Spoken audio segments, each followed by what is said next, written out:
Henshin a go-go, baby. What's good, guys? Yoku here. And just like the previous video that I released, we're going to be talking about, I swear to you, I almost forgot. Today, we're talking about Evelyn, Ju Fufu, and Lighter slash Astra slash anybody else. Lucy, I guess if you want to use her, it doesn't really matter.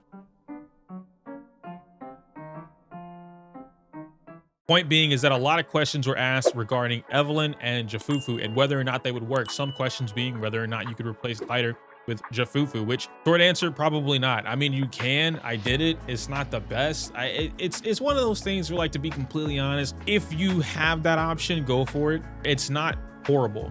And when I say that, I know that sounds crazy. Like, it sounds horrible for me to say it's not horrible, but I mean that it's not her best option, obviously, because Lighter is just that strong. However, this does give you a little bit more of a different play style. Now, Evelyn is a little bit in the middle. She can play on field. She's mostly on field. She doesn't really care about being burst, but you do want to take advantage of the chain attacks. And Fufu does boost up her chain attacks. But at the same time, it does come into play where, like, 5 days, 3 days, whatever amount of time I've had with the CE server trying to get everything out, it is not enough time for me to fully optimize whatever it is that I'm looking for, right? Most of my time does go towards 1, maybe 2 teams to try and figure it out. But Ju Fufu's weird. She's not a bad weird. She's weird. Like, it's like a weird mixture of Trigger and Lighter. I keep saying that because that's exactly what it is. Some things she wants to be on field for, and then other things she doesn't, because, you know, whatever. But then you also want to manage her meter, and there's like a little bit of a weird timing where you can actually control when she does her off-field chain attack. Like, when I say control, I don't mean that you can do it on command. I mean that you can control whether or not she does it at a particular time that you want her to. But that's like super optimized play. I don't think anybody's there yet, but alas, let's talk about what we got going on today. So to briefly go over what this team is capable of, or rather what this team is doing, when you're playing Evelyn and Ju Fufu, is pretty similar to how you're playing Evelyn and Lighter. The only difference is most of your on-field time is going to be with Evelyn. Now, if you decide to mix this up with Astra or Lucy, you could do that too. But personally, what I found to be a little bit better is if you play Evelyn, Lighter, and Ju Fufu. Now, of course, this is not me saying that team, the double stun team, is going to be better than the Evelyn, Lighter, and Astra team, but I am saying that there are certain benefits to doing this versus not doing it, right? And at the end of the day, as much as I want a 65k kill, you don't necessarily need to get that. And this comes down to a number of different play styles. Even some of the comments that I've gotten in my most recent videos about Ju Fufu, a lot of you guys are skipping her, but a lot of y'all are pulling her too because you don't want to play Trigger. Or maybe you have Chingy and you don't want to play Chingy on field, so you're going for a fire off-field stunner. Or even Astra. There were a lot of people who, guys, we get it, all right? Every single comment that comes around the channel, you guys don't have to wear the Superman cape for Astra. It's cool, all right? Chill. Not everybody wants to pull Astra. Oh, but she's got the best supports in the game and she's the best buffer. And why wouldn't you want her? Everyone should get her. No, not everybody enjoys not playing characters. I don't know how else to put it, right? But there are people that don't care about the buff. You're gonna get your 20k no matter what. It's cool. That being said, what are some of the positives to running not Astra? So double stun comp with Evelyn. And this goes a little bit beyond just Evelyn. These are some things that'll be more important for, like, Ellen as well. Soldier Zero Ambi kinda, but like, she's literally a one-woman army. She kinda doesn't care, but I'll explain. So some of the benefits that you get from running a double stun comp is the essential, or rather, how do I want to word this here? You can not let the boss move. And I know that sounds very similar to how I often say, like, stun locking the boss, but that isn't exactly what's happening here. Now, there are some instances where you will stun lock the boss and the boss won't be able to move. Maybe you'll make it forget its turn. And you can even do some things like a hyper stagger. I literally just made that up because I needed a word to be stronger than stagger. Like, don't go around saying hyper stagger. I'm only doing it for the sake of this video. Just explain what that is, though. The hyper stagger, or just extra stagger, right? Like, it's a super stagger, if you will. It happens often. There's some footage that I have that I might be able to put on screen here, and I learned this from Kohi. Now, I also from there's a comment that I got on one of my most recent shorts about the dog Heidi. I put out a short about the dog and, like, how to break the armor. One of the comments that I got was basically that you could actually interrupt the same way you could do it for Pompey. Now, I'd never seen that before on purpose. I've seen it on accident, but I've never seen it before on purpose. And some of you guys will be like, what do you mean by that? So, you know Pompey's invincible mode, right? With the motorcycle, he does the boom, the block, and then he spins around and you can't touch him for like 5-7 seconds. You can prevent him from doing that so that you never have to deal with it at all. And me personally, I love that because that's very reminiscent of how Monster Hunter is, right? If I don't want to let the monster go in the sky and shoot fireballs all day, I don't have to. There are a multitude of ways that I can keep the monster from going in the air. Or with Diablos, if I don't want to take a spearhead or horn to the chest, I can just stop them from doing that, right? Diablos is kind of Diablos, so you're really not going to stop a Diablos from ramming at you. But point being is that in this game, you can stop the enemies from doing their invincible modes, right? So I know it's crazy, and it's like, man, why do the enemies have to use like these time invulnerable modes? Well, that goes in a way back what I said before. There is a punish and reward factor. Now, this isn't necessarily punishing you, right? Like the game's intention is not to punish you because you didn't do it.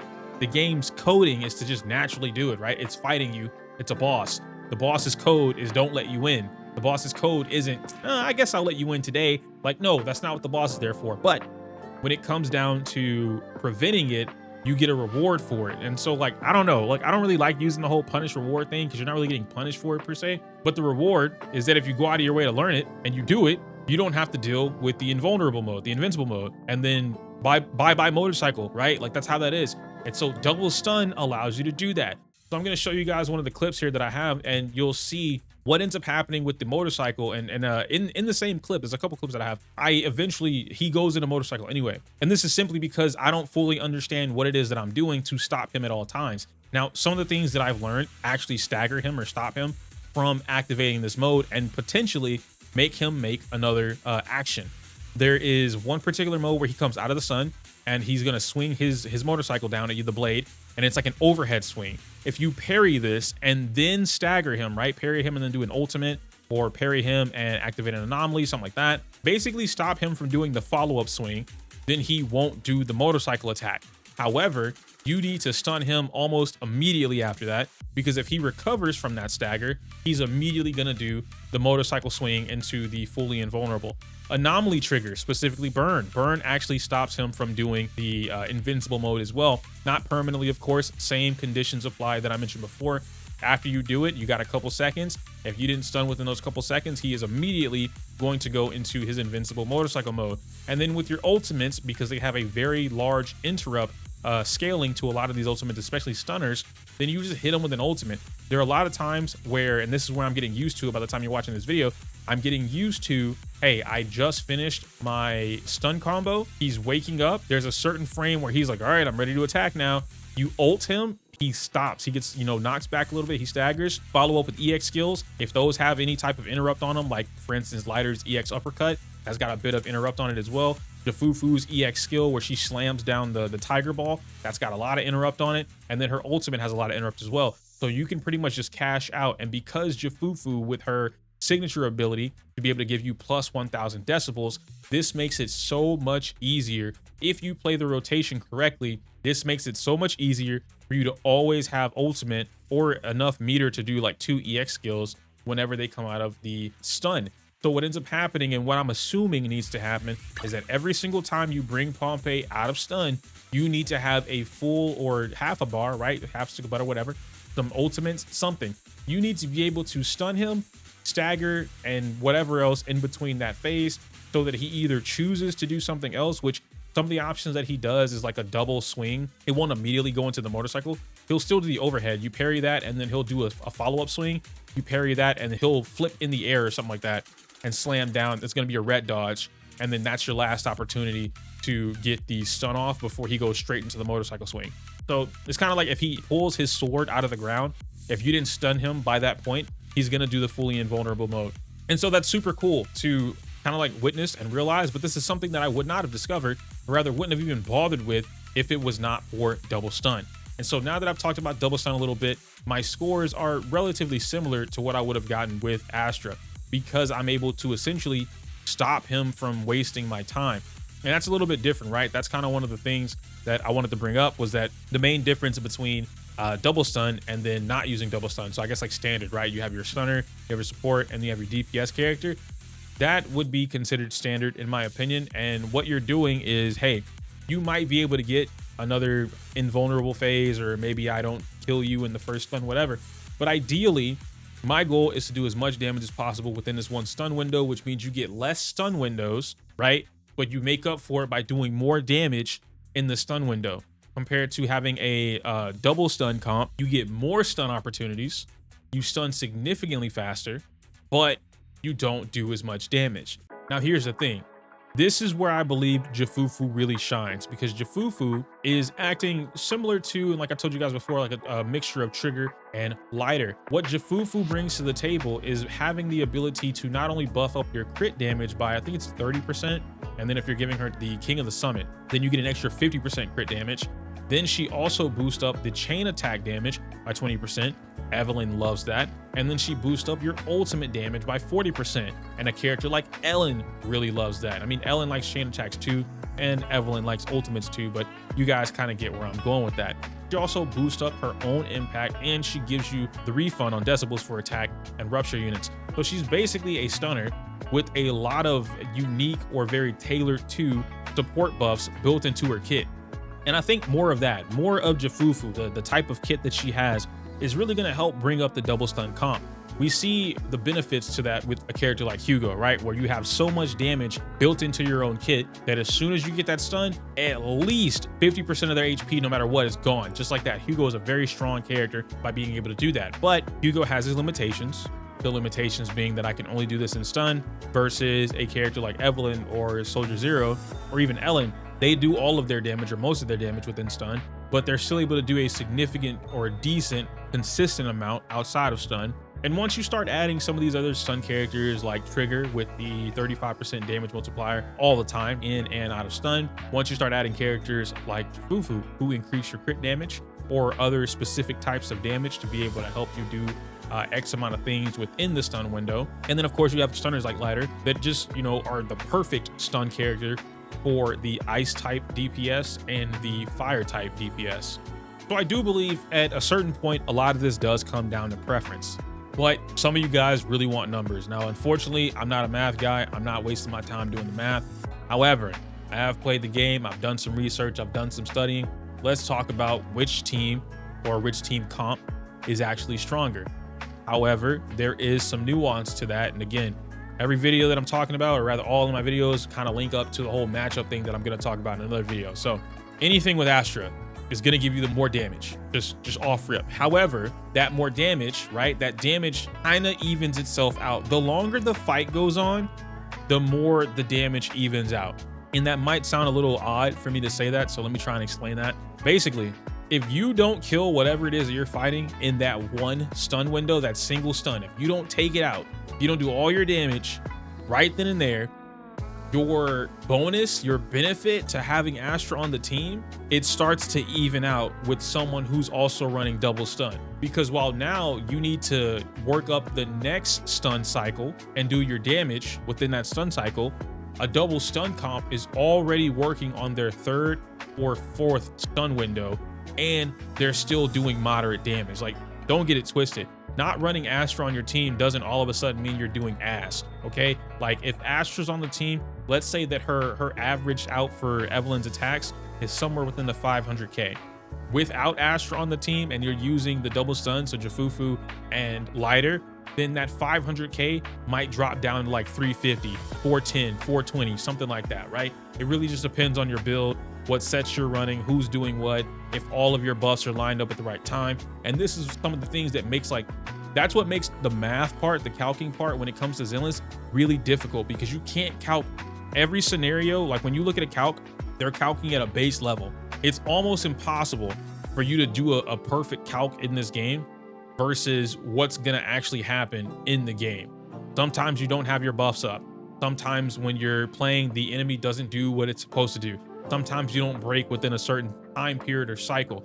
Sometimes when it's like, oh, I should always have this combo during a stun window. Yeah, well, this enemy probably loses stun bar or recovers from stun 4 seconds faster than the enemy they calced against. So now you need to readjust what your actual combo is going to be. Oh, well, this enemy actually has a slower recovery period during stun, so you can actually get more damage. Okay, well, now I need to figure out a new rotation, which is something that we did with the previous video, where I had Yixuan, Panda, and Ju Fufu. And there's a particular period in one of those clips where I use Yixuan's Auric Ink. She slows down the enemy from doing whatever it is. And this is just to give me more energy for Yixuan. It's not really slowing down the days meter enough for me to like notice it anyway. But I use Auric. I immediately swap cancel into Panda. I do Panda's EX skill because it's super slow. I immediately go into Yixuan, and then I do the hold orb or I do the ultimate, one of the two, whatever I have available to me. And I'm able to fit all of that within a particular stun window, depending on how well I got that stun in the first place, right? Like how quickly I was able to set that stun up with whatever resources I had available. So the benefits to both is pretty significant, but not so drastic that like you gotta play this or else, right? Like if you don't, oh man, you don't have lighter Astra, you're just toast. It's not like that at all. If you happen to have lighter but no Astra, if you really want to play Ju Fufu, if you really want to play double stun, it's okay to pick up Ju Fufu. You're gonna have fun. It's awesome. It's a really cool thing. Score wise, I'm not pulling in 65k versus Red Pompey with the Evelyn team, the Evelyn lighter Astra. I'm just not doing it, especially because with Astra, it's almost impossible for you to ignore the motorcycle phase, the invincible phase. It's almost impossible for you to ignore that. With double stun, I'm pretty damn consistent at doing it. I'd say if I fight him for the full 3 minutes, he will only do motorcycle phase once towards the very end of the fight or the very beginning if I fuck it up, but y'all get what I'm saying. So score wise with Astra, the standard Evelyn team, probably shooting around 60k. If you're not running that and you're running Ju Fufu, lighter, and Evelyn, you're shooting somewhere around like 51, 54k, somewhere like, and these are at the high, right? I'm telling you guys like the high. Very optimized play. I'm not telling you guys the average number because I don't know the average number, right? I've been trying to really put my boot on the ground and get as high as possible. So I don't know like the low average right now. 51, 54k for the double stun comp. If you were to run Evelyn, Ju Fufu, and Astra, but now you're missing out on what lighter brings to the table, and you're stunning a little bit slower because she's off field. She doesn't stun on command the same way that lighter does. So that score is gonna drop down from like 51, 54 to somewhere around like 44,000 again on that high average, right? But that's kind of it for the most part. I'm gonna get out of here. Hopefully you guys understood what I'm saying. I know I'm rambling this because like off script for the most part, but I cannot script this. I have to tell you guys everything based off what the heck I've just been doing for pretty much the last week. I'm gonna get out of here. The last video that we're gonna talk about is Ellen, which, like, to be fair, oh boy, that's a lot. Anyway, I can't say my usual outro because it's inappropriate for YouTube. Like the video, comment, subscribe. Smell you later.